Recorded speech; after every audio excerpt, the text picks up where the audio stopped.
Estaba mirando por aquí porque has dicho tú, he oído un bostezo. No, sí, pero no era un bostezo, no era un bostezo, era un estiramiento de espalda y de columna vertebral por parte de uno de nuestros cámaras que se estaba colocando. Como tiene que ser, porque tenemos que estar perfectos para empezar el programa, a vivir bien, que es la 1 de la tarde y que estamos encantadísimos, estamos aquí, que se me va, que estamos encantadísimos de estar en directo para todos ustedes. Hoy con muchos invitados, hoy es el Día Mundial del SIDA, ya lo saben, y tendremos invitados especiales en honor a este día que tampoco nos gusta tener que celebrarle, pero es verdad y es así y sigue existiendo esta enfermedad, pues nos hemos puesto un poco así de color rojo. Vamos a hablar de muchas cosas, vamos a estar en directo en Zamora, lo verán en tan solo un ratito, pero también vamos a tener invitados especiales de comités antisida, vamos a tener un enfermo SIDA, vamos a tener un microbiólogo. Pero bueno, también vamos a tratar mucho el tema del riñón. Sí, de todos esos alimentos que se pueden tomar, que hay mucha gente que padece dolores en los riñones, problemas en los riñones, insuficiencias renales, piedras en el riñón. Yo conozco alguna que otra que en estos momentos está un poco pachucha por ese diagnóstico. Pero oye, vamos a ver. Está viendo desde Suiza, ¿no? Sí, yo quería mandar un saludo especial, gracias por recordármelo, a toda mi familia. Un beso muy grande para mi primo Juan Carlos, su mujer y mis tíos que viven en Suiza y nos han dicho que nos ven. Tengo que mandar un saludo a mi familia de allí, del lejos país. Desde a vivir bien, que allí también se vive muy bien. Sí. Pero estamos en Castilla y León y vamos a ver el sumario. Vamos a verlo.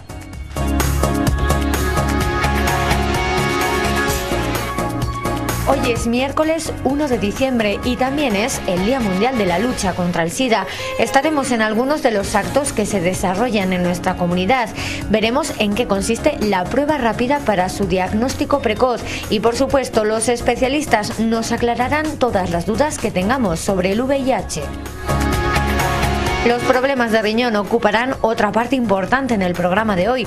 ¿Cuáles son los más frecuentes y cómo hay que tratarlos? Y lo más importante, ¿qué alimentos son los más aconsejables en estos casos?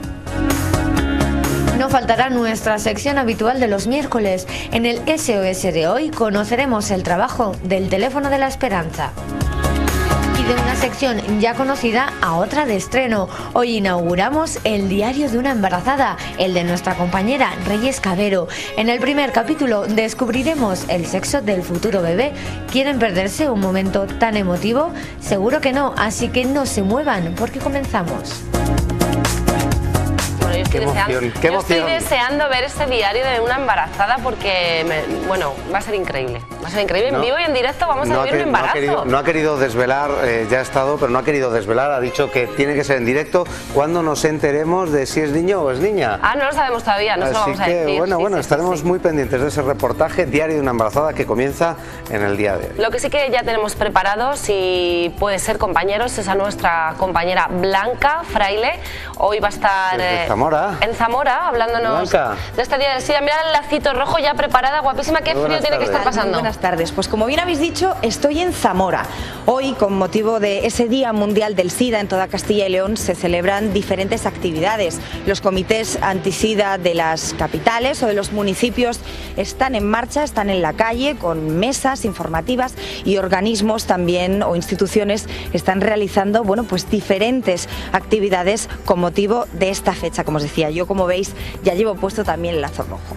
Nosotros nos hemos venido a Zamora y estamos en la farmacia, entraremos ahora, porque desde hoy se van a realizar test rápidos para la detección del VIH, de ese virus de inmunodeficiencia humana. En este caso, en la capital zamorana, esta es la única que va a realizar este test, esta prueba rápida.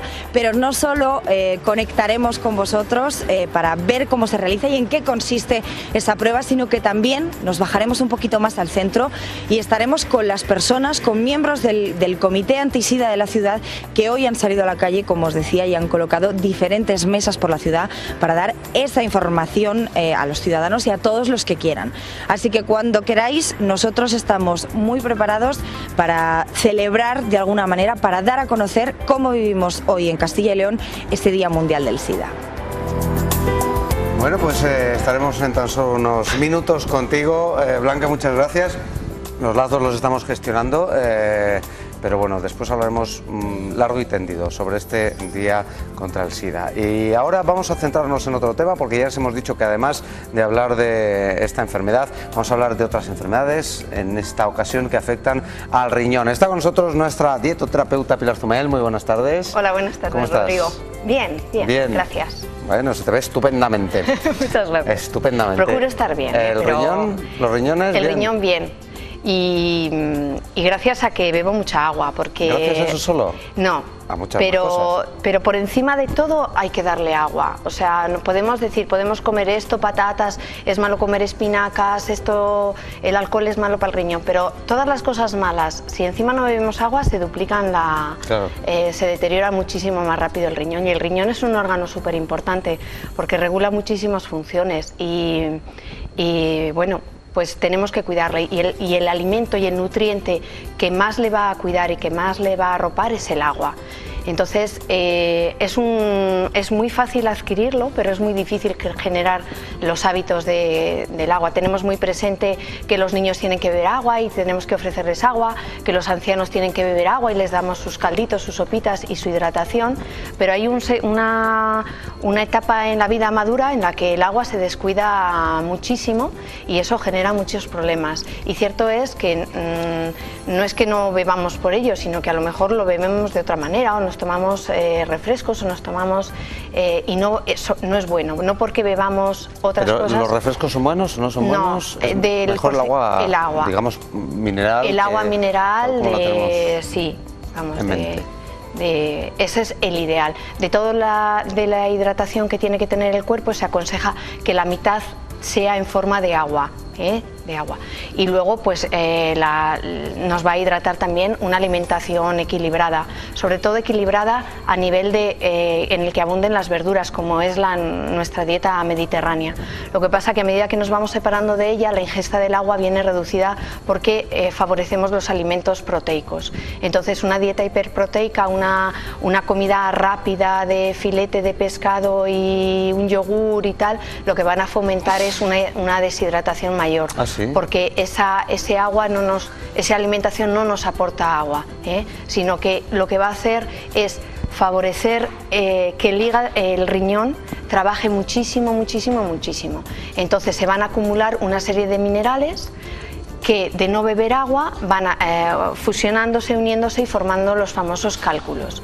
Dependiendo de la composición que tengan esos minerales y esas piedras, pues hablaremos de un cálculo de oxalato cálcico, por ejemplo, o de carácter de úrico, ¿no? Que sea de urea. Sí. Y entonces es ahí donde entra la especificación de qué alimentos tomar en función de las características que tenga este cálculo, ¿no? Antes de cerrarnos en los alimentos y para cerrar el capítulo del agua, ¿hay algún momento del día en el que es mejor darle agua? Porque, por ejemplo, creo que fue ayer, me dijo una amiga, una compañera de esta casa, yo desayuno 1 litro de agua y después, aparte, su pieza de frutas, sus cereales y demás. ¿Es bueno? Sí, es bueno, y tomarlo de forma regular a lo largo de todo el día. Porque funcionando bien el riñón va a tomar tanto agua, tanto orina, y la orina lo que va a hacer es arrastrar toda secuencia de toxinas y de toxinas que va a eliminar, y por lo tanto no se van a precipitar. No es ni bueno ni 1 litro, ni medio, ni 1. El cuerpo mismo te da la dosis. Lo que pasa que no hay que esperar a tener sed para beber agua. Muchas veces el cuerpo no te pide agua. Porque le deshabituamos. Digamos, si tú le acostumbras, le tienes que educar en todo al cuerpo, porque perdemos los buenos hábitos. Entonces, si tú acostumbras al agua a beber agua, el cuerpo te pide el agua. Lo que pasa que normalmente anulamos ciertas funciones o retrasamos ciertas necesidades. Cuando tenemos esa necesidad ya de beber agua, existe un grado de deshidratación en el organismo, y entonces en ese momento los riñones ya están empezando a sufrir. ¿Qué pasa? Que tienen una capacidad infinita para regularse. Entonces, hay estudios que dicen que, bueno, está visto que aun teniendo 2 riñones, aunque no funcione uno, solo con que funcione la mitad de uno de ellos sería capaz de regular en condiciones óptimas las necesidades hídricas del organismo y eliminar las sustancias tóxicas, etcétera, etcétera. ¿De acuerdo? Entonces es muy importante hidratarse, incluso ya para las personas que tienen ya diagnosticado un cálculo, que tienen los problemas, es conveniente que incluso beban por la noche, es decir, generar una orina constante para que sea lo más limpia y lo más clara posible. Eso es síntoma de que el riñón funciona muy bien. Y ahora sí nos centramos en esos alimentos que le vienen bien al riñón. Bien, pues yo quería advertirle una cosa, o sea, estos son generalidades, porque cuando se tiene un problema lo mejor es ir a una persona especializada que le lleve su analítica de sangre, que le vea su urea, su creatinina, y le contemple muy bien la dieta, porque ¿qué puede pasar? Imagínate que tienes unos problemas de riñón con ácido úrico, ¿no? Y dices, ay, pues me voy a depurar. Bueno, pues esa depuración puede ser tan perjudicial para el organismo como una comida muy copiosa de hígado, de vísceras, claro. ¿Sabes? Entonces, el organismo va a reaccionar igual de mal a una sobredosis de ácido úrico, bien por una ingesta muy gruesa o bien por un ayuno o por una dieta depurativa muy grande. Entonces siempre hay que dejarse aconsejar, si no es por el médico, por una profesional, que de hecho hay personas que se especifican exclusivamente en las dietas del riñón porque son muy difíciles de llevar, ¿de acuerdo? Son tiene que estar todo muy controlado. Llegado a un nivel, incluso las frutas hay que controlar el nivel de frutas porque el potasio se descompensa, porque el fósforo se desregula, entonces no vale cualquier cosa. Las generalidades que vamos a dar ahora son un poco para evitar que el riñón enferme, ¿no? ¿De acuerdo? O consejos un poco así. Entonces, cuando tenemos un problema, digamos que nuestra tendencia es acumular el ácido úrico, lo que muy bien viene es lo que viene muy bien es los factores, ya sabes, que no altera el producto. En cualquier caso, bebamos agua carbonatada, ¿de acuerdo? Ajá. Y eso va a aliviar muchísimo, va a arropar mucho al riñón. Y en el caso de que tengamos carbonato cálcico, lo que tenemos que hacer es evitar en cualquier caso las proteínas, como en el otro lado, pero va muy bien. ¿En su totalidad? Mira, no en su totalidad. La ingesta adecuada diaria, sí, ¿no? pero más baja que la que fuese habitual en una dieta equilibrada para una persona que no tiene problemas. Entonces reduciríamos la ingesta de proteínas y favoreceríamos la presencia de féculas, ¿no? El arroz, las patatas, incluso, bueno, la legumbre, cosa que, por ejemplo, en la legumbre, aunque tiene un poquito de ácido úrico, pero tampoco se desaconseja quitarlo totalmente. No se desaconseja nunca quitar los alimentos, salvo en casos muy graves, o ya te digo, que tengan un problema de riñón muy serio, que todo va muy controlado. Pero sí que es cierto que el agua bicarbonada da muy buenos resultados en los cálculos de ácido úrico, y una dieta no vegetariana, pero sí que abundan las féculas y los cereales integrales y las frutas, con su porcentaje mínimo de proteína, en los cálculos de oxalato cálcico. Ahora también me gustaría, claro, porque nos está viendo mucha gente que a lo mejor sí tiene ese tipo de problemas, pero mucha gente que a lo mejor de momento no cuenta con ningún problema en su riñón. Entonces, lo que también queremos potenciar desde A Vivir Bien es la prevención. ¿Qué alimentos nos vienen bien a mí, por ejemplo, que de momento, o creo que no tengo ningún problema en el riñón, puedo comer diariamente, que me vayan a ser beneficiosos para mi organismo en general? Mira, pues, y para el riñón en particular. Pues te voy a... siempre las recomendaciones de la dieta Mediterránea. Entonces, las 3 piezas de fruta diarias, y las dos de verduras. En principio, cuanto más líquido presente esa fruta, por ejemplo la sandía, pues va a ser la mejor fruta frente a un plátano. ¿De acuerdo? Entonces, todas las frutas que tengan un alto contenido en agua, un cítrico frente a un albaricoque, entonces, entre todas las frutas que tengamos, cuanto más líquido tenga la fruta, mejor, más aporte de agua vamos a tener al riñón. El riñón va a ser capaz de depurar la sangre y eliminar las toxinas.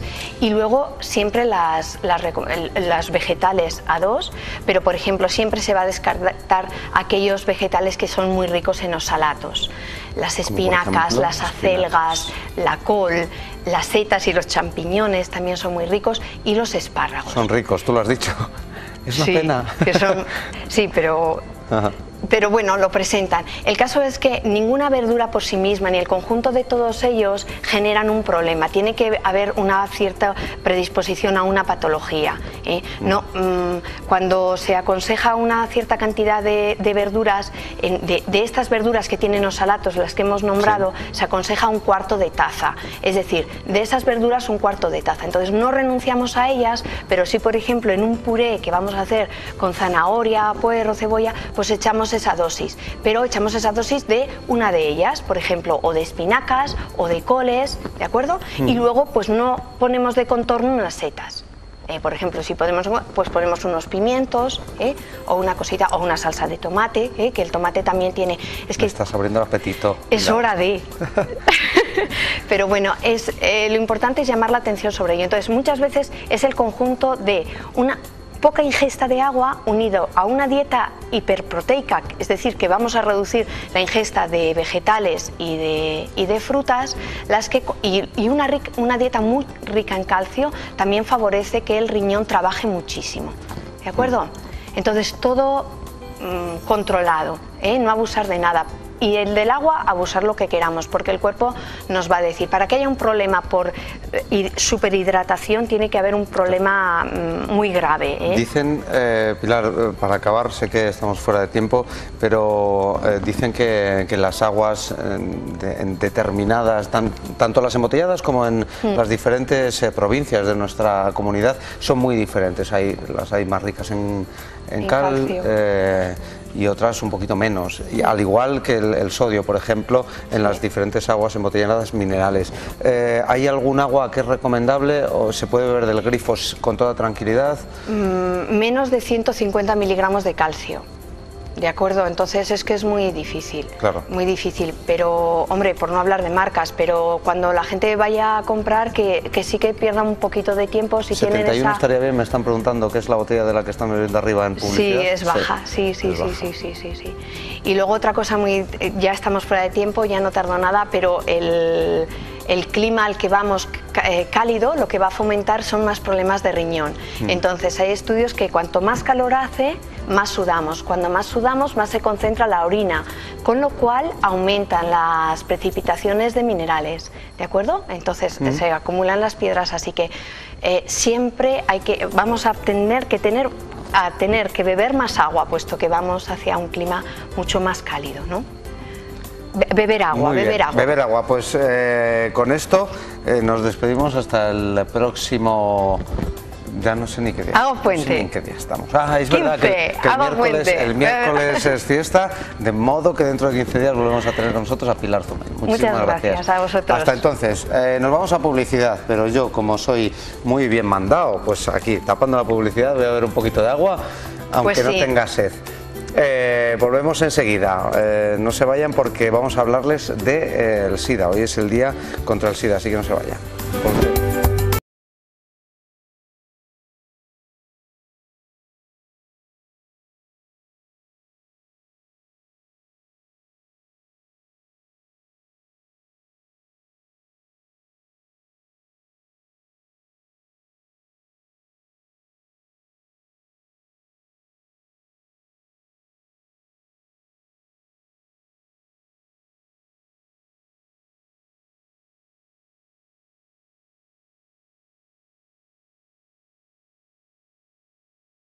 Los bastones, ¿no? Y los conitos esos que se ven para ver y que tiene un punto muerto. Lo de fuera, el iris, la córnea, ¿no?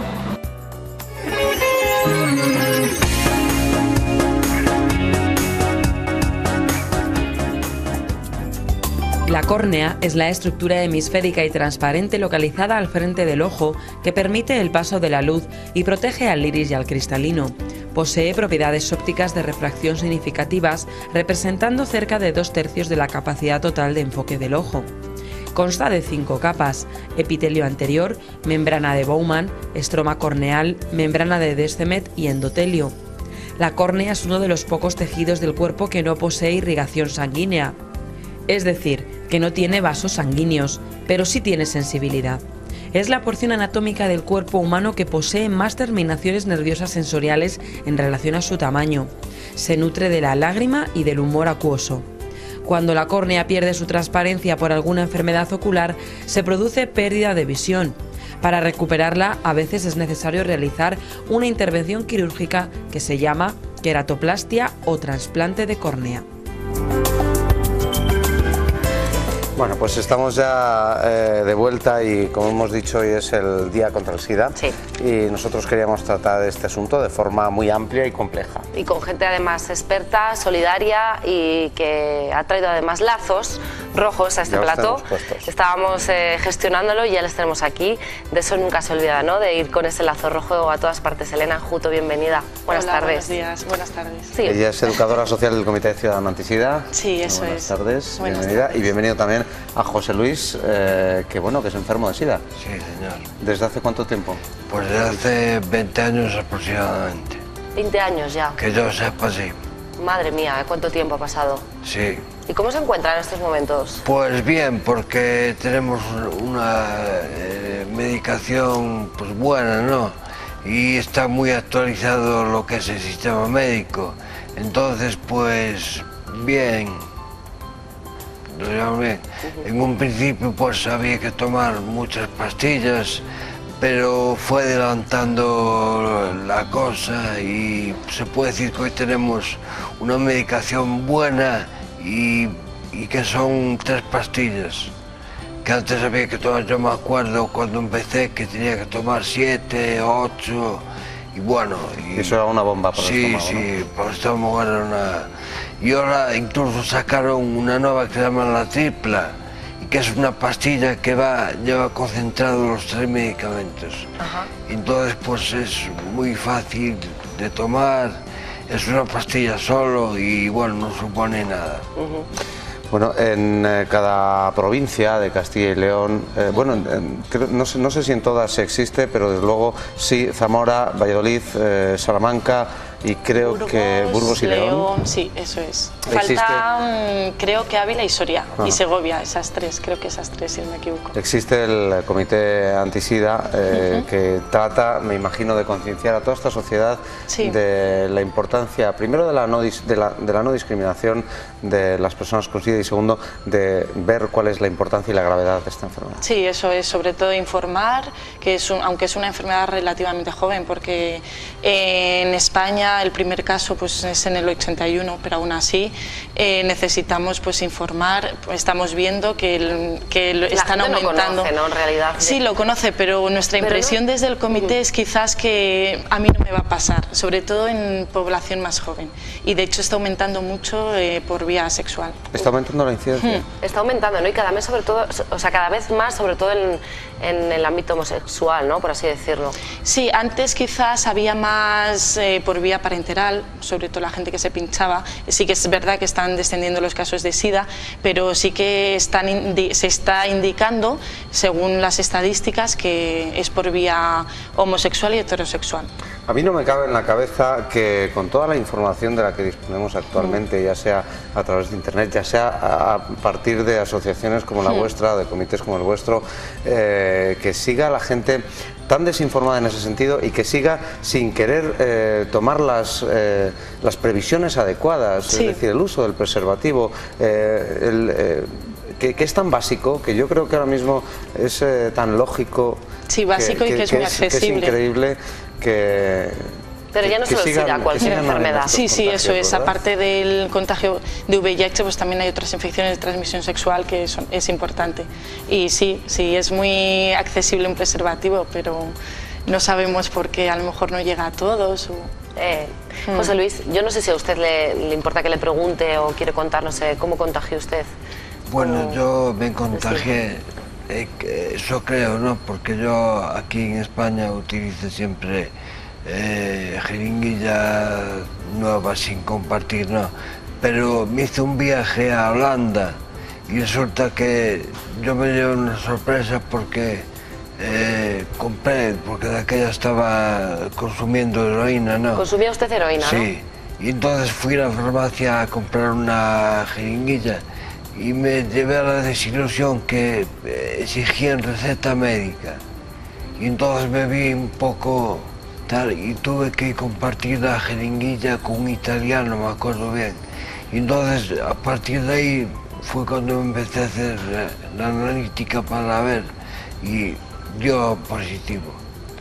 Entonces, pues bueno, me lo tomé, para mí fue un palo, ¿no? Un palo que, bueno, lo tomé, incluso pensé en el suicidio, o sea que imagínate, hasta que a través de los comités y el médico que me atendía, pues me fueron animando un poco a que tomara la medicación y tal. Y bueno, fui asumiendo mi enfermedad y aquí estoy. Hace 20 años era una enfermedad, entre comillas, desconocida. Sí, desconocida y porque estaba empezando a fluir toda esa población, sí, que estaba empezando a contagiar de SIDA, y había una mentalidad muy negativa con respecto al SIDA, tanto para la supervivencia como de cara a la sociedad, la marginación, la discriminación. Sí, de hecho, la marginación creo que hoy sigue existiendo menos. Se dieron muchos pasos para adelante, pero creo que queda un poco de marginalidad.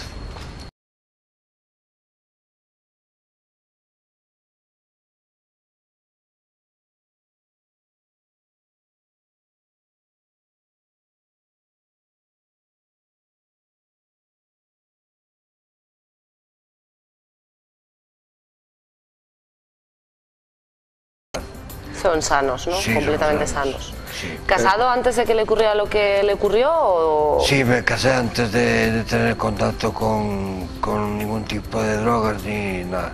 Pero bueno, estando casado, pues mi esposa, mi ex esposa, pues también consumía y tampoco está contagiada. O sea que fui yo... Un fallo, ¿no? Sí, que se cometió y... Porque se hizo las pruebas rápidamente, sí, a raíz de... Sí, a raíz del viaje. Incluso sabiendo que aquello le podía pasar, compartiendo. Pues, compartí porque tampoco había mucha información de aquella. Y entonces pues caí como... ¿Qué les diría usted a toda esa gente, a todos esos jóvenes, toda esa población que está metida en este mundo y que no sabe el riesgo que corre, ya no solo a nivel físico, sino a nivel, bueno, a todos los niveles? Les diría que tomen las medidas que hay necesarias para no contagiarse o poder contagiar, por ejemplo a la hora de practicar el sexo, pues que usen el preservativo y creo que es una cosa que es una responsabilidad que llevamos cada uno para no contagiar o para no ser contagiados. No es fácil, Elena, ver a gente como José Luis que dé la cara en televisión y que diga abiertamente... Y tan educadamente, además. Sí, sí. Es algo de lo que muchos tendrían que dar ejemplo. Normalmente, de hecho, también las personas que vienen al comité quieren esa intimidad y eso que también lo suelen... Pero bueno, se les escucha y al fin y al cabo ven que al final no se les rechaza tanto y como José Luis, pues al final que no pasa nada por tener una enfermedad como si tiene un cáncer o lo que sea, que hay que asumir lo que venga y tomar las medidas. Hay mucha gente joven, trabajáis con mucha gente joven. Bueno, un poco de todo, un poco de todo. No sabría decirte qué proporción, pero trabajamos con gente joven sobre todo para el tema de la información y prevención, pues haciendo talleres de sexualidad o informando, haciendo campañas. Y hay mucha gente que yo me imagino que tampoco conoce bien, aunque sea gente joven y aunque sea gente que al parecer sí que está preparada, mucha gente que no conoce. ¿Cuáles son las dudas que les llegan al comité? Dudas habituales, no sé si es más gente joven o más gente un poquito quizá más adulta. Sí, sobre todo pues de conductas de riesgo. Si por ejemplo han tenido relaciones sexuales, cuáles son más seguras, cuáles son menos seguras y si lo que he realizado me puede llevar a una infección y todo eso. y cómo se hace la prueba. Eso, sobre la prueba hay bastantes preguntas, sí. Unas pruebas que además se están empezando a realizar ya directamente en farmacias. Además, desde este 1 de diciembre, desde hoy, bueno, hay 3 farmacias que lo venden y hay otra asociación, es una ONG. 3 farmacias en Valladolid, pero bueno, no sé si vamos a poder contactar a lo largo del programa con Blanca, que estaba en Zamora, que también hay unas cuantas, básicamente en toda Castilla y León hay. Sí, aquí también, bueno, es importante que en Valladolid hay una asociación que nosotros colaboramos con ellos, que se llama CLAD, que también lo proporciona de forma gratuita. Y también es la prueba rápida, en media hora se sabe el resultado. Y esto me imagino que es un avance importante, ¿no? Sí, porque un poco minimiza la ansiedad que te puede crear el hecho de no saber si estás contagiado y todo eso. José Luis, ¿cómo te cambió a ti de la vida? De repente, cuando te enteraste que padecías esta enfermedad, me imagino que, bueno, igual que nos has dicho que te dieron ganas hasta de suicidarte, pues habrán cambiado en otros aspectos también incluso a mejor, ¿no? Sí, no todo será malo. Cambió mi vida en el sentido de que tengo que tomar una medicación diaria. Los hábitos, ¿no? Y no puedo olvidarme, según criterio médico, no puedo olvidarme de tomar la medicación. Y bueno, pues estoy sometido un poco a ese continuo tratamiento, ¿no? Y no puedo permitirme, pues, por ejemplo, irme de vacaciones a tal. Bueno, puedo asistir, pero tengo que llevar conmigo la medicación y ser una persona que controle no perder de tomar la medicación ni un solo día, ¿no? Eso, según criterio médico, es aconsejable. Entonces, pues es lo que queda y menos mal que la hay. Usted cuando le dijeron que tenía la enfermedad, seguía consumiendo heroína, me imagino. En ese momento, visto lo que le podía venir encima, me imagino que decidió dejarla, no sé si fue en ese momento. Empecé a dejarla y de hecho asistí a un centro y me quité. Después me tomaba metadona para contrarrestar los síndromes de abstinencia y tal. Y ahora pues estoy dejando la metadona en la comunidad terapéutica que hay aquí en Valladolid, en la calle Temiño, que hay una comunidad terapéutica y estoy tirando para adelante. Y yo animo a la gente que está afectada que tampoco se preocupe, que hoy en día está médicamente pues controlada la enfermedad y que bueno, que la vida sigue y que tengan... Con ganas de vivir, supongo, ¿verdad? Vivir, sí. Además puede hacer una vida normal, ¿no? Normal, y deporte, que es muy bueno, y bueno, y no olvidarse nunca de tomar la medicación, que eso es fundamental. Yo no sé si hoy en día, porque claro, hay mucha gente que tiene el miedo de no tener dinero para pagar esa medicación y yo no sé si es accesible para todo el mundo. Sí, la seguridad social cubre eso. Sí, a todos, ¿no? Sin diferencia de edades. Sí, eso es. Es algo muy triste pensar quizá en países del tercer mundo donde está aumentando la incidencia del VIH y no tienen esa protección. Sí, desgraciadamente los países donde más afecta son donde menos tienen acceso para la medicación, por ejemplo. Y llegar a una cura, no sé qué opinará Elena sobre... Pues ojalá, de momento no tenemos vacuna, están investigando mucho sobre eso y ojalá, pero bueno, esperaremos. ¿Y José Luis cómo ve el futuro en cuanto a la cura? Yo tengo esperanza de que algún día pues salga esa vacuna, ¿no? Pero bueno, aquí estamos luchando con los adelantos médicos que existen y bueno, y para mí es una realidad que bueno, que la vacuna, que algún día tengamos la sorpresa y tengamos ese bien, ¿no? A mí me gustaría también que ustedes nos contaran cuáles son las vías de contagio, porque hay muchas personas que todavía creen que dando la mano Sí. O dando dos incluso besos. saludando, o a través del Con aire. los 2 besos que le he plantado yo a José Luis, ¿verdad? Que le he dado Sí. 2 besazos. Así no, ¿verdad? Es decir, vamos a que la gente conozca No pasa nada. Eso es, cuáles son las vías de contagio. Ni con el sudor, ni con la saliva, por cambiarnos una ropa, por compartir cubiertos. Únicamente las vías de transmisión son flujos vaginales, semen, por lactancia materna y por la sangre. Es el intercambio de esos fluidos. El resto no son mitos y mitos y leyendas. ¿Tienen miedo la gente de darle la mano o de plantarle 2 besos? Yo creo que existe algo de miedo, sí. Y por falta de información, yo creo. Eso principalmente creo que va a ser la causa, falta de información, porque nosotros estamos informados y yo lo primero que he hecho ha sido darle 2 besos a José Luis, no pasa nada, ¿verdad? Sí. Es así. Y más besos que le vamos a dar después. Yo no sé si quieren lanzar algún mensaje a todos los castellanos y leoneses que nos están viendo. Que nada, que se hagan la prueba, que es la única forma de saberlo y que la información ocupa lugar y que estamos aquí para que lo que necesiten.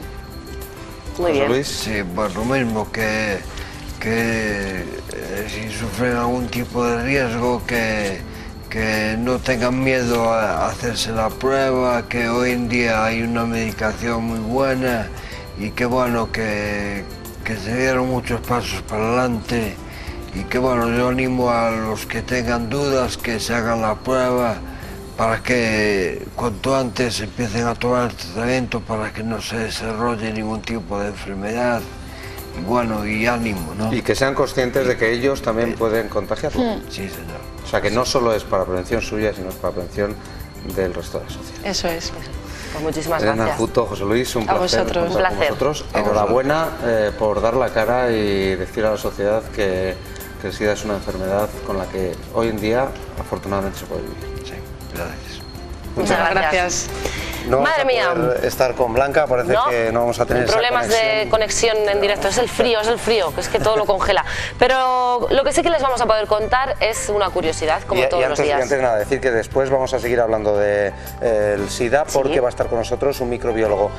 Va a ser en el último bloque porque le era imposible venir antes y el bloque que viene vamos a hablar de enfermedades del riñón con nuestro queridísimo doctor. Bueno, entonces no te cuento lo de la noticia curiosa. Que sí. Ah, venga, vale, pues cuéntanoslo, venga, te la cuento. cuéntanoslo. Es que lo quería anunciar. Vamos a hablar de Para que no se gatos. Vamos a hablar de gatos y no sé si ustedes sabrán que hay muchísimos gatos que tienen un ojo de cada color.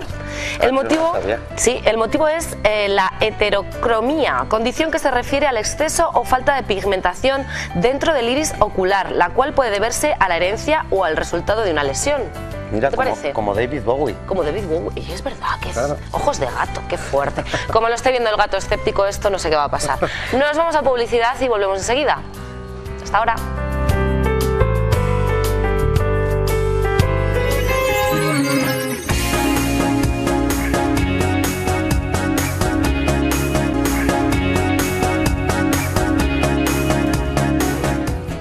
Tendrían que ver qué carreras echa aquí alguno, qué otro. Me encantaría. Un día voy a tener yo aquí una cámara oculta. Nos vamos a reír todos. Se me ha abierto Se te ha caído hasta el boli. Claro, como te funcionan también los riñones, ¿verdad? Por eso corres, tú mueves rápidamente. Estupendamente. Pero hay gente que no le funciona muy bien. Doctor Matilla, muy buenas tardes. Alfonso, bienvenido, buenas tardes. Gracias, buenas tardes. ¿Qué tal ¿Bien estás? todo? Bien. Bien. También se lo he preguntado antes a Pilar Zumel, ¿qué tal el riñón? De momento bien. Sí. De momento no tenemos problemas de riñón. No te hemos visto que te has puesto el lazo también. Sí, Claro. con el lazo. Hombre, contra la enfermedad del SIDA. Solidarios con este día y vamos a hablar de enfermedades del riñón que son muy comunes ahora también, sobre todo cuando llega el frío, porque eso que es verdad, que las madres, abrígate los riñones, porque es verdad que con el frío te puede dar ahí algo. Aumenta la probabilidad de que haya una infección urinaria, efectivamente, con el frío. Sí. Con el frío, coger frío aunque sea en el mar, en el agua, la piscina también, Sí. ¿verdad? Eso aumenta la posibilidad de cogerse una infección de orina, una cistitis, que si no se tratan o no se detectan, a veces pues van progresando hacia arriba, la infección puede llegar al riñón. ¿Son graves?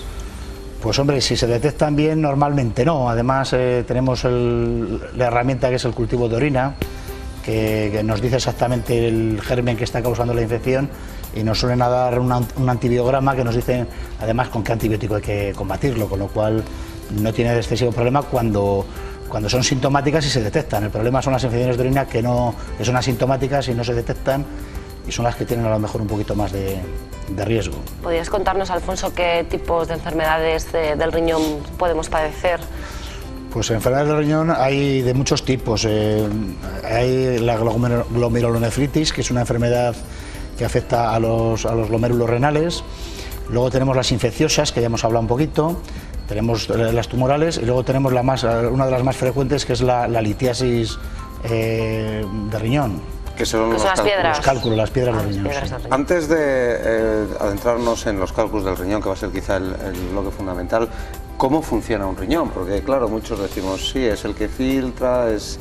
Pues el riñón está compuesto por unas estructuras que son, para simplificarlo así mucho, es como si fueran arterias enrolladas en sí mismas, que lo que hacen es, hacen una especie de filtro de la sangre, y entonces lo que hacen es excretar las sustancias, digamos, que el organismo no interesa quedarse con ellas, y es lo que eliminas en la orina, ¿no? Entonces es como si fuera unas arterias enrolladas grandes ahí. Por eso cualquier enfermedad cardiovascular, como la diabetes o la hipertensión, dañan mucho el riñón, pero no dejan de ser arterias. ¿Se puede sufrir alguna enfermedad de riñón por algún golpe o algún accidente? No tiene por qué ser... Como cualquier víscera... A raíz de un golpe, de un accidente. Como cualquier víscera hueca, un golpe fuerte puede producir una rotura de riñón. Eso normalmente el síntoma fundamental que da es una hematuria intensa, y aparte del dolor y tal. Vamos, pasa igual con el hígado, pasa igual con el bazo. Un traumatismo fuerte puede dañar la víscera, claro.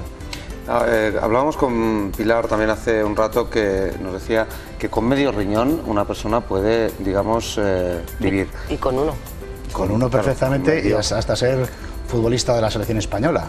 Sí. Tenemos el caso de Morientes, por ejemplo, que solo tenía un riñón de nacimiento. Tenía una... ¿Ah, sí? No se le había desarrollado uno de los dos riñones, eso se enteró ya de mayor, ya siendo futbolista. ¿Ah, sí? Que por supuesto que con un riñón se puede vivir, y con medio, efectivamente. Con medio, pero no es habitual, claro. Lo normal es tener dos. Ya, bueno, me refiero a que lo habitual es después que se haga un trasplante, que si a una persona le falta un riñón, que se haga un trasplante. Es difícil también conseguir un riñón.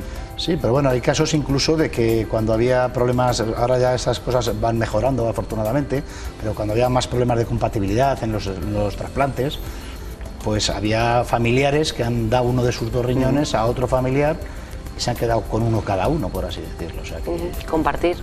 Con un riñón se vive perfectamente. Una persona que vive con un solo riñón necesita un tratamiento diario, imagino, ¿no? Pues no. ¿No? No hace falta... un riñón filtra lo que tiene que filtrar, lo mismo que filtran los dos. Sí, por así decirlo. ¿No haría falta un complemento? No. Si está trasplantado, sí, necesita una serie de medicación, pero sobre todo es para evitar los rechazos y evitar problemas inmunológicos, más que por otro motivo. Y ahora sí nos centramos en los cálculos. Están viendo un teléfono en pantalla, 983 40 93 98, a través del cual pueden llamar a Alfonso Matía para preguntarles cualquier duda que tengan acerca del funcionamiento de los riñones, de los cálculos, por ejemplo. Pues los cálculos son piedras que se forman a partir de unas sustancias en la orina, y pues eso es una enfermedad bastante más frecuente en el varón que en la mujer. Afecta a un 2-3% de la población.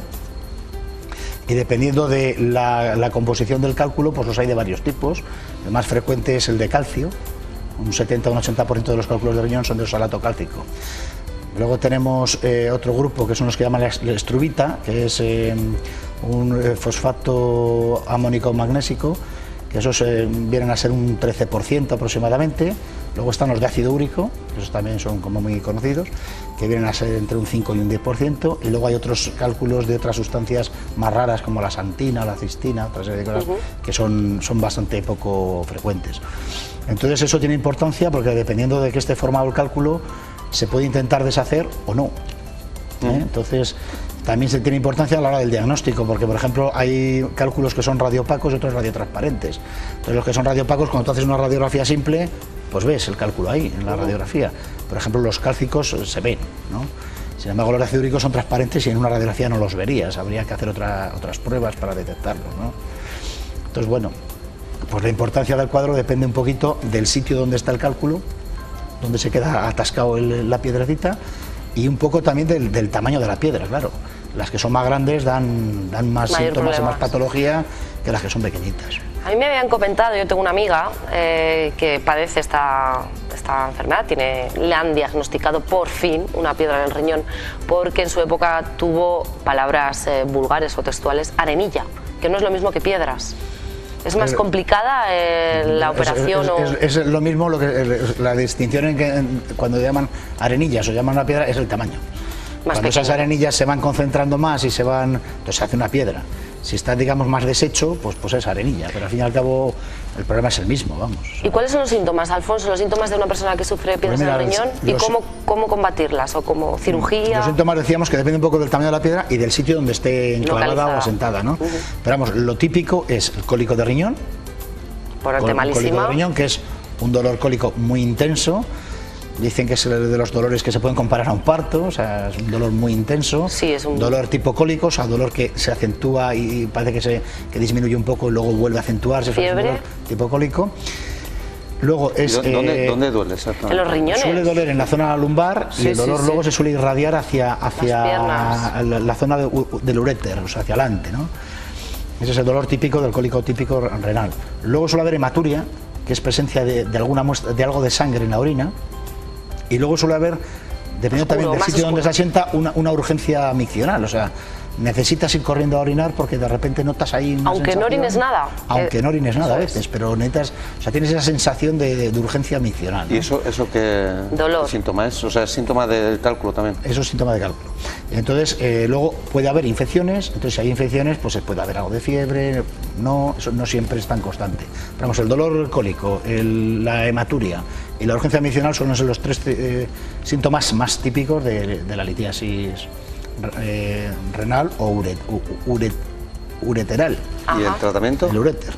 ¿Cirugía? El tratamiento, pues mira, el tratamiento cuando es, o sea, del cólico, hay que tratar el cólico porque eso duele muchísimo. Sí. Entonces lo que se hace, se suelen utilizar analgésicos espasmolíticos, pues tipo la buscapina compositum de toda la vida. Buscapina. También se utiliza mucho los antiinflamatorios, por ejemplo el diclofenaco, el Voltaren. Y también hay que implantar medidas que favorezcan que ese cálculo se elimine, porque no hemos dicho, pero vamos, los cálculos entre 4 y 6 milímetros, que son la mayoría, el 90% de las veces se resuelven espontáneamente, se expulsa. Entonces hay que hacer medidas que favorezcan eso, pues beber mucho líquido, evidentemente, y luego pues también se utiliza mucho el calor local y hay veces que te mandan meterte en la bañera con agua muy caliente, porque eso también relaja la musculatura de los uréteres y favorece a que caiga el cálculo y baje hacia abajo, ¿no? Y luego, si el cálculo no desaparece espontáneamente, no lo eliminas, no hay manera, está enclavado en algún sitio que no sale, pues lo que se utiliza habitualmente es la litotricia. La litotricia son unas ondas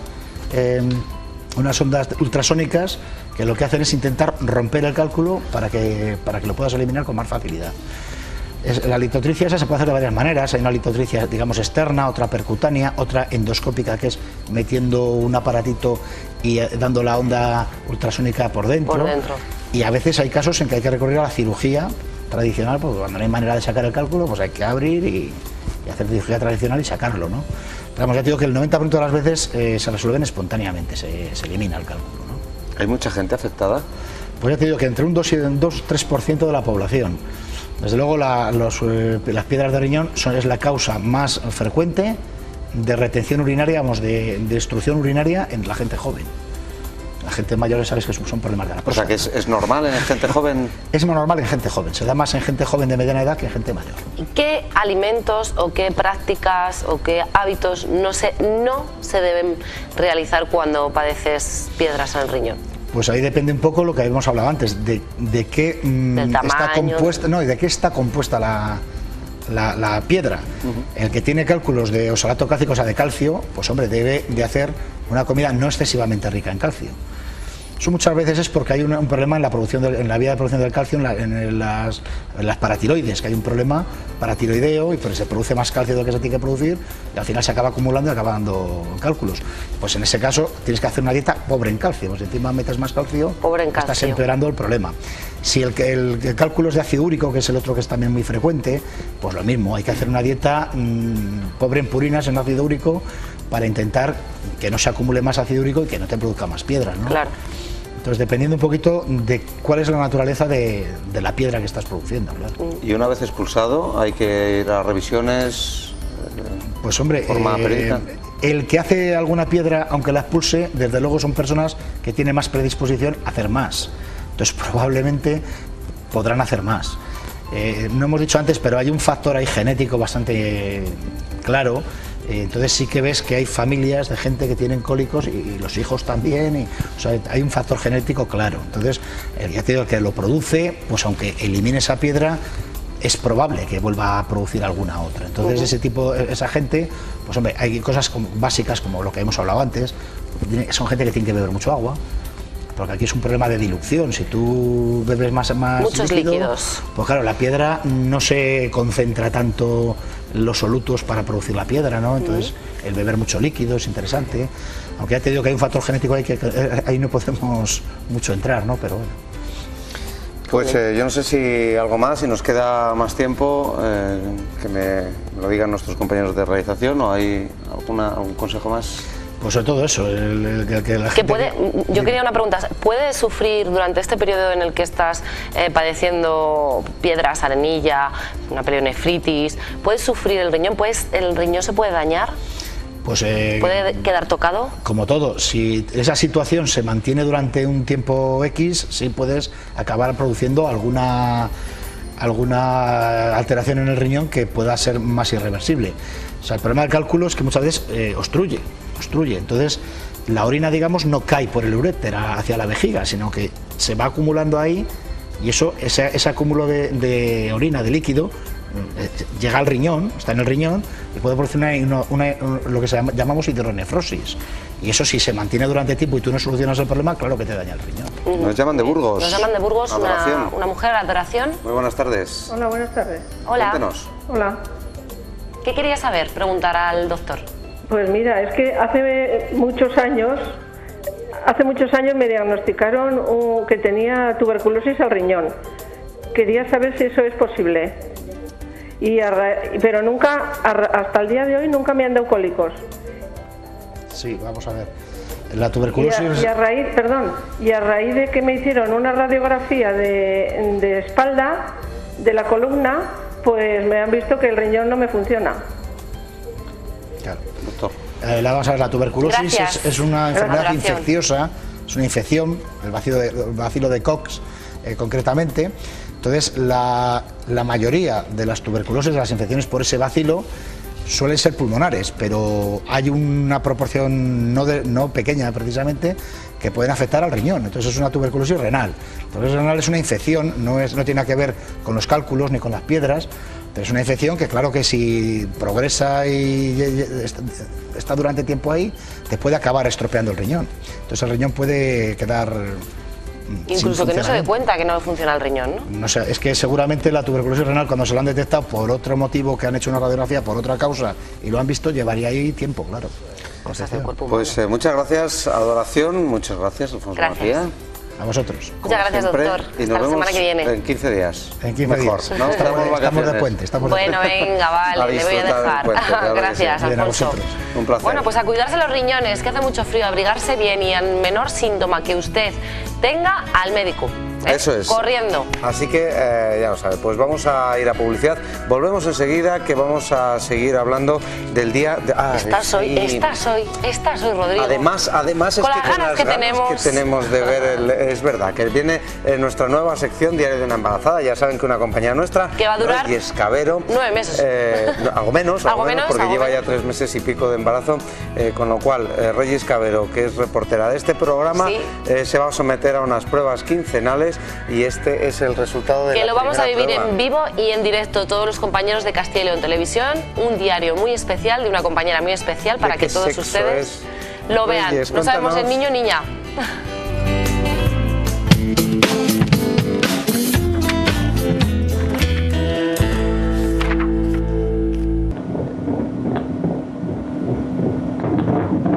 Todo Todo comienza en el silencio del útero materno, sin avisar. Habrá que esperar 9 meses para escuchar el llanto o vislumbrar una pequeña sonrisa. Por delante tenemos un largo periodo de ilusiones, de temores. Hoy les invitamos a recorrer con nosotros este camino, a ser partícipes de estas dudas, a aclararlas. Queremos que nos acompañen por el sorprendente camino de la vida. Con casi 4 meses de gestación, estoy en el Ecuador de la aventura. He superado la primera sorpresa que supone conocer la gran noticia. He asimilado que llevo una vida adentro. También he adoptado ciertos hábitos de vida para cuidar de mí y de lo que está por venir. Hoy voy a visitar al doctor Juan José Arqueros. Él será el capitán del barco durante toda esta travesía. Veremos qué debe tener en cuenta una mujer desde el primer momento en que descubre su nuevo estado. ¿Qué es lo primero que tiene que hacer una mujer? Lo primero que hay que hacer es confirmar el embarazo. El diagnóstico que nosotros llamamos bioquímico del embarazo, que es la determinación de la hormona de la gonadotropina coriónica, que es la hormona, digamos, específica del mismo. Lo que hay que hacer es confirmar cómo estás embarazada. Si está dentro del útero, si está fuera, si tiene embrionte, la ecografía. Es muy significativo esto que me está contando, porque en muchos casos se recomienda que la primera ecografía sea a las 12 semanas, cosa que a mí me parece un poco tarde para confirmar ciertas cosas. La Sociedad Española de Ginecología y Obstetricia, la SEGO, pues tiene hecho un protocolo de asistencia a la mujer embarazada. Entonces te dicen que hay que hacer una ecografía en el primer trimestre, otra ecografía en el segundo trimestre, las 20 semanas. Y finalmente una tercera en el tercer trimestre. La de las 12 semanas efectivamente es un poco tarde, porque la mujer lo que le angustia es, si está embarazada de 7 semanas, saber si tiene 1, si tiene 2, si está vivo, si no está vivo. ¿Cuándo tiene que pensar una mujer antes de esa ecografía que algo realmente no va bien y que tiene que ir a una urgencia o a una consulta? El síndrome capital, como digo, el síntoma, capital, es la hemorragia vaginal. Porque el resto de los síntomas que acompañan habitualmente al embarazo, como son las náuseas, los vómitos, son cosas que entran dentro de lo normal. Yo recuerdo sentir como pinchazos y calambres. Sí, lo que ocurre es que hay una adaptación del organismo de la mujer a esos cambios que ocurren. Otra cosa es que tenga un dolor exagerado, que los vómitos se exacerben tanto que entremos en un cuadro de hiperemesis, que se llama así. Hiperemesis son vómitos incoercibles, repetitivos, que no se quitan con nada y que hace que la mujer se pueda deshidratar y que requiere incluso ingreso hospitalario. Y la edad cronológica, que es la edad por el tiempo que ella dice que está, se cuenta a partir del primer día de la última regla, 40 semanas. Tú, cuando te quedas embarazada, teóricamente ya estás de 2 semanas, porque la ovulación, teóricamente también, se produce el día 14 del ciclo. Cuando te falla la regla, estarías de 4 semanas, no de 2, que correspondería al momento de la fecundación. Luego está la edad ecográfica, que esa es la verdadera, esa es la que nos va a decir de cuánto tiempo está exactamente. Por ejemplo, el ejercicio. Yo he oído de todo, desde que puedes seguir haciendo tu vida normal hasta que lo mejor es no moverse absolutamente nada en todo el embarazo. El embarazo no es ninguna enfermedad, pues tú tienes que hacer tu vida normal. Hay una limitación. Y estamos hablando de un deporte normal, habitual, sin hacer grandes esfuerzos que supongan un consumo de oxígeno importante, que ya sería casi un deporte de competición. Ese consumo que va al músculo de oxígeno va a ir en detrimento del que vaya a la placenta y al feto.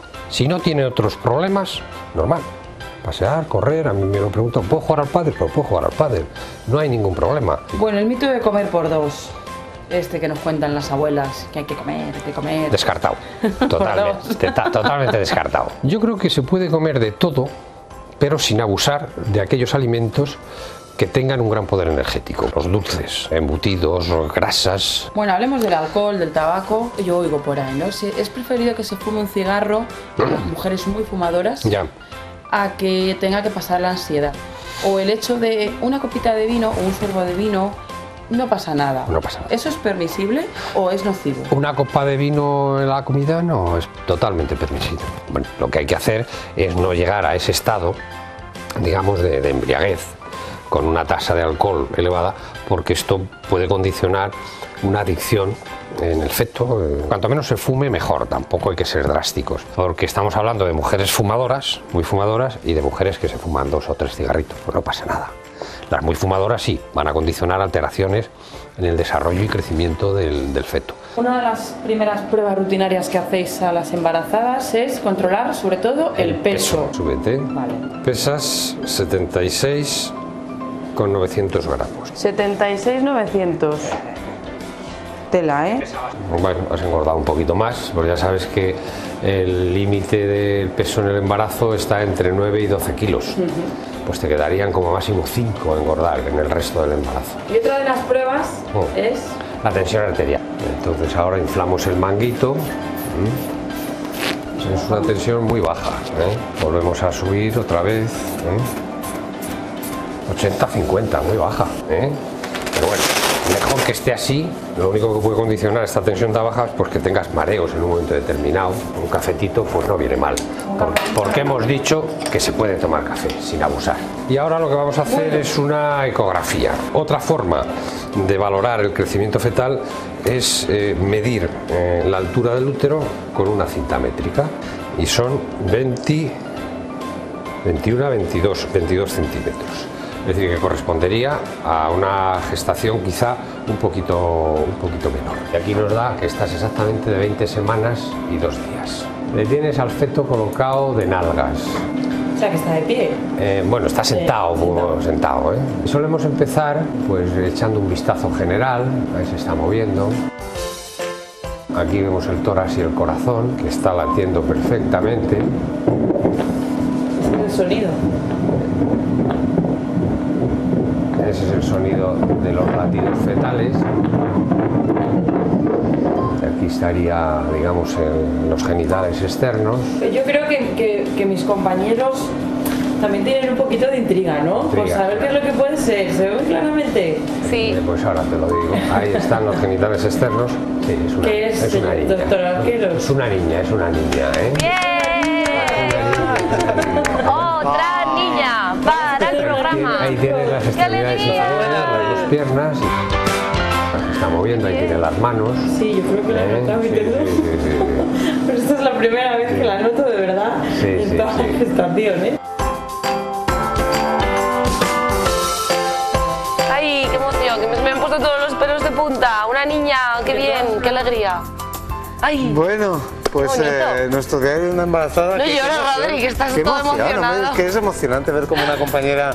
Es muy emocionante. Pues también está emocionadísima ella. Yo tengo que decir que es muy emocionante. Yo tengo amigas que acaban de ser mamás, otra está a puntito. Las mando un beso muy grande porque es una emoción muy grande. Enhorabuena, Reyes. A seguir así. Dentro de 15 días volveremos con ese diario de una embarazada, ya sabiendo que es niña. Y ahora decidir el nombre, otra polémica. Yo creo que no lo va a decir después, que está por aquí, que nos ha dicho, no os lo voy a decir. Lo ha tenido en secreto, estos días. Aquí. Bueno, son las 2 y 7 minutos, vamos a publicidad. Nos vamos a publicidad. Y vamos a volver para hablar del virus VIH, así que no se vayan. Hasta ahora.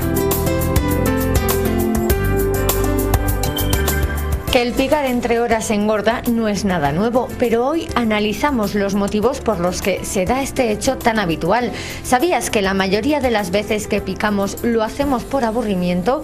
Otro de los motivos es la sensación de estrés y, como no, la de hambre. El tener tiempo libre nos provoca ganas de comer lo primero que tengamos a mano. Como hemos indicado en otras ocasiones, para vencer esta sensación lo mejor es realizar una ingesta entre 5 y 6 veces al día para no estar más de 3 horas sin comer. Otro truco es mascar chicle, ya que aporta un bienestar emocional y distrae la mente de otro tipo de comida, especialmente en las horas críticas para el picoteo, que suelen ser a la 1 del mediodía y a las 7 de la tarde.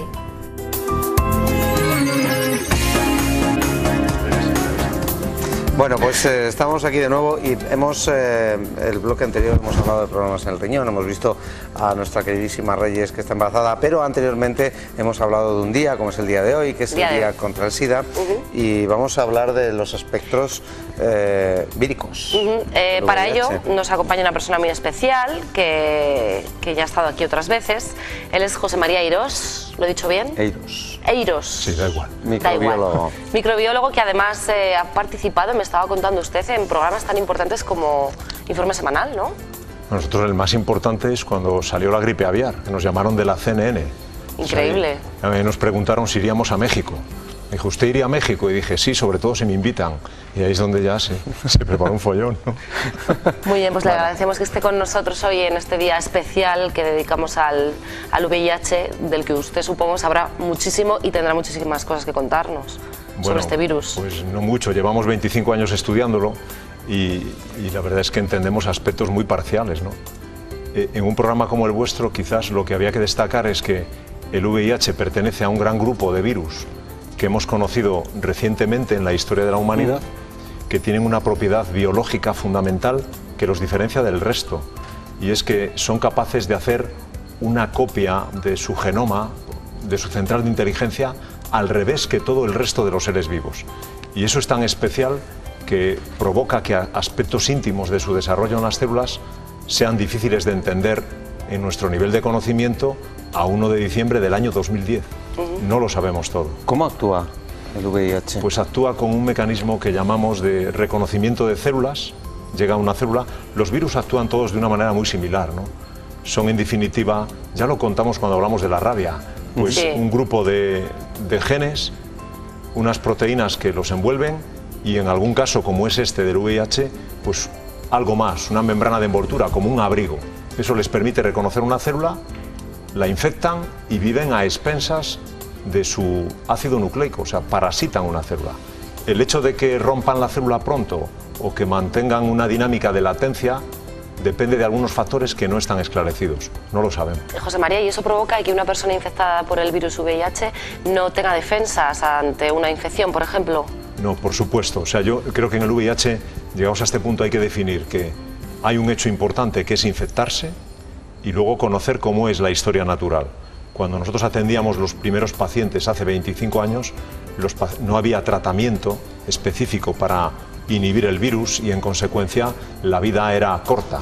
Pero hoy en día, afortunadamente, tenemos fármacos que permiten aumentar muchísimo la vida y ser una infección que llamamos crónica. Pero desde los primeros estadios en los que una persona se infecta y no tiene, digamos, las consecuencias que tú señalas de la inmunodeficiencia, hasta que una persona tiene complicaciones serias, que es al final, cuando tiene un SIDA, pues pasan años. ¿Cuánto? Decenas de años. Pero hemos ido aprendiendo todo en los últimos 30 años.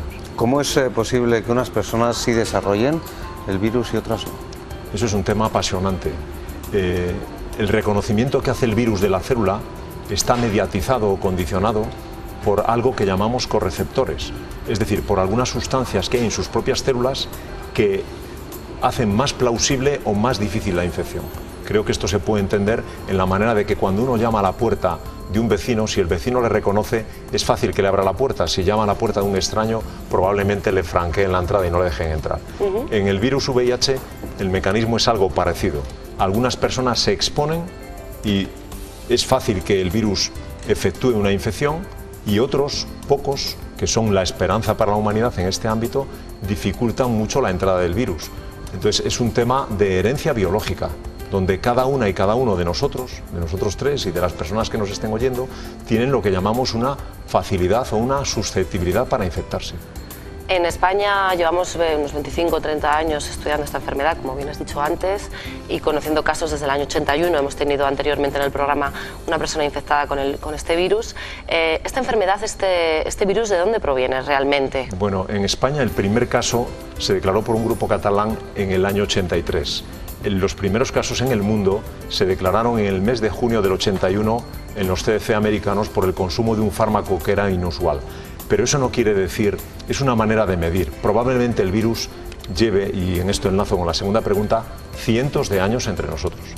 Es un virus parecido a otros que infectan a primates, a simios, a monos, ¿no?, para que se nos entienda, y pues las personas que nos estén viendo, que hayan visto películas clásicas como Memorias de África, saben que a comienzos del siglo XX las potencias europeas ejercían su dominio y la colonización en Europa, en África, ¿no? Entonces eran muchas las personas profesionales europeos que trabajaban en África, o por lo menos algunos sanitarios.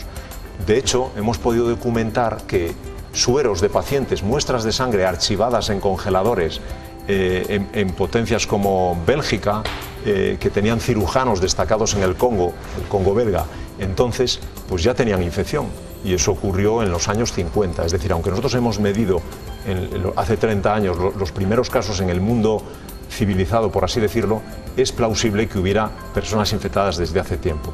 El virus viene, pues como vienen otros virus zoonóticos de los animales, y lo que despierta a veces mucha curiosidad es cómo salta al hombre, ¿no? Cómo hace el salto de especie. Probablemente lleva tiempo y los mecanismos son diversos, pero el problema es que lo tenemos aquí, que hoy en día hay del orden de unos 40 millones de personas infectados en todo el mundo, y como se destaca este año en el lema de la lucha contra el SIDA, lo importante es que, lo decíais también al principio, se decía en el reportaje, ¿no?, que si en España hay 150.000 personas infectadas, pues una proporción no desdeñable, una tercera parte, pues no sabe que lo está, y esto es en lo que tenemos que luchar.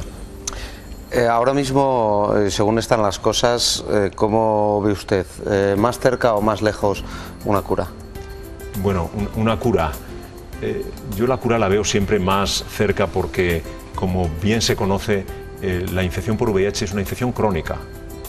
Aunque el final del desarrollo en cada persona puede estar mediatizado por estos factores personales a los que decíamos antes, pues gracias a Dios se ha dilatado mucho en el tiempo. Nosotros tenemos pacientes a los que hemos diagnosticado en la década de los 80 que viven, ¿no?, y personas a las que seguimos en el laboratorio, que es mi ámbito específico. Yo trabajo en un laboratorio de diagnóstico y los vamos siguiendo durante años. ¿Por qué? Porque los médicos clínicos les prescriben tratamiento y van bien.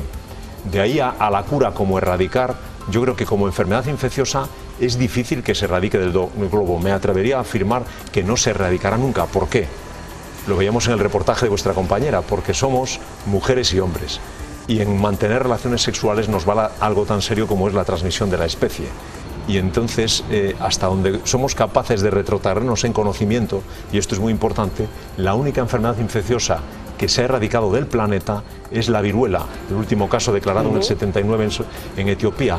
Y de alguna manera sabemos que las enfermedades de transmisión sexual son difíciles de erradicar, se pueden controlar, se puede minimizar su impacto, sobre todo con educación sanitaria a todos los niveles en lo que nosotros estamos firmemente empeñados, ¿no? Pero de ahí a erradicarlo no se podrá, pero afortunadamente se vive mucho mejor, ¿no? Yo no sé cómo actúa este virus, no me gustaría saberlo, pero sí ver cómo trabaja. Durante esta actuación, cuando una persona sufre el síndrome del VIH y se realiza ese tratamiento, ¿puede haber contagio si está en el periodo de tratamiento? ¿Contagio sexual? Bien, claro, sin duda. Una cosa que hay que matizar en tus palabras, ¿no? El síndrome de VIH no existe. Bueno, es decir, ya verás. Pero eso es, tenemos que hacer un poco de educación sanitaria desde la tele, ya que tenemos unos minutos, ¿no? La infección es por el virus del VIH. El SIDA es la parte final. Eso es como cuando nosotros seamos pensionistas. Uno es persona probablemente desde que le concibe su madre en el seno materno, como veíamos en la niña de vuestra compañera, ¿no? Y al final es pensionista cuando llega a los 65 y dice, vamos a cobrar. El SIDA es como la parte de pensionista, ¿se entiende esto? Esto es una cosa importante. Sí. Claro, es un devenir, ¿no? ¿Qué puede ocurrir a la hora de la transmisión? Que es tu pregunta. Pues muy importante. Desde que una persona está infectada, el virus replica dentro de él y en consecuencia es capaz de transmitirlo a otros. ¿Cómo? De tres maneras fundamentales. ¿Incluso estando en tratamiento? Claro, incluso si el tratamiento es eficiente, y en esto está el matiz, y se reduce mucho la cantidad de virus, se minimiza sustancialmente la capacidad de transmitir. ¿Por qué? Porque pero siempre hay posibilidades. Siempre hay posibilidades, pero digamos la terapia eficiente reduce al máximo la replicación. Entonces es una cuestión de cantidad. El virus está en poca cantidad o no se expresa en sangre del paciente y en definitiva reducimos su capacidad de transmisión. Por eso es bueno tratarse. Pero el hecho de ser seropositivo convierte a una persona en potencialmente infectante para otras personas. ¿Se entiende esto? Sí. ¿Cuál es el virus? Es decir, ¿cómo actúa? ¿Cuáles son los primeros órganos a los que daña y por qué? Bien, el virus es muy sencillo. Tiene un tropismo por todas las células del cuerpo humano que tienen núcleo, son todas menos los glóbulos rojos, y tiene preferencia por una estirpe, por una modalidad de glóbulos blancos que se llaman linfocitos, y en concreto los que expresan un marcador monoclonal que es el 4, ¿no? Por linfocitos CD4. El problema es que estas células, los linfocitos CD4, son células especialistas en las defensas, por así decirlo, y en la medida que van decayendo en un paciente, facilitan que otras infecciones, tumores, cuadros de orden general de deterioro pues puedan aflorar en el paciente y en definitivo complicarlo. Y los síntomas que presenta un paciente que esté en esa primera fase. Yo creo que, si me permitís, quizás al hilo de esta pregunta, ¿no?, es importante que las personas que se infectan de manera muy reciente o con un hecho muy próximo, digamos, al día de hoy o en estos días, van a estar asintomáticas durante 3 meses, no van a tener ningún síntoma. Y al cabo de 3 meses, imaginemos que es pues 1 de marzo, ¿no?, van a tener como una gripe, un síndrome de fiebre, de malestar general, de dolores articulares, de cansancio, de dolores musculares. Y la inmensa mayoría de las personas no se reconocen como infectadas. De ahí, y esto es el mensaje que yo creo que se pide que hoy destaquemos, como lo hemos escrito así en la prensa local también, ¿no?, lo importante es que las personas que se perciban como potencialmente infectadas acudan al sistema sanitario para realizarse un test sencillo, que es detectar si tienen o no anticuerpos frente al virus o antígeno del virus circulando, ¿no? Porque desde el punto de vista clínico, al hilo de esta pregunta, es poco plausible que un paciente sea consciente por lo mal que se encuentra, porque es un cuadro banal y desapercibido. No sé si esto queda claro, pero es lo importante. Otra cosa es la situación a la que tú aludías. Cuando una persona llega a desarrollar complicaciones, al final ahí es fácil percibirse como una persona enferma, pero al principio no. Y este periodo puede durar durante años. Y desde el punto de vista de la salud pública es interesantísimo poder documentar que una persona está o no infectada para beneficiarse, entre otras cosas, de los tratamientos antirretrovirales que en esta parte del mundo civilizado en la que vivimos son gratis y son accesibles, ¿no? Sí. No es la realidad de millones de personas que viven en el tercer mundo que no llegan a estos tratamientos. Eso es. Pues muchísimas gracias. Que pronto podamos ver cómo en el tercer mundo también se radica o se minimiza. Claro, eso es muy deseable, y sobre todo esto que comentaba hace unos minutos, ¿no?, implantar medidas de educación sanitaria donde se explique a los niños, los nuestros, los de otros países, cómo son las enfermedades de transmisión sexual y lo que es el concepto de persona humana en su conjunto y cómo uno puede contraer algo, ¿no? Muchísimas gracias, José María. Nosotros hemos llegado ya al final hablando de este tema que hoy tenemos que destacar. Hoy es el día del VIH y estamos en contra de esta enfermedad. Queremos que ustedes conozcan todas las medidas de prevención y amplíen toda la información de esta enfermedad. José María Eirós, muchísimas gracias. Muchas gracias a vosotros. Volveremos a contar con su presencia, seguro. Aquí pronto. Cuando queráis. Nosotros nos vamos, sí, volvemos mañana, como siempre, a la 1 aquí en A Vivir Bien, con Javier Marina, interesantísimo. con Tai Chi, muchas más cosas. Hasta mañana. Hasta luego.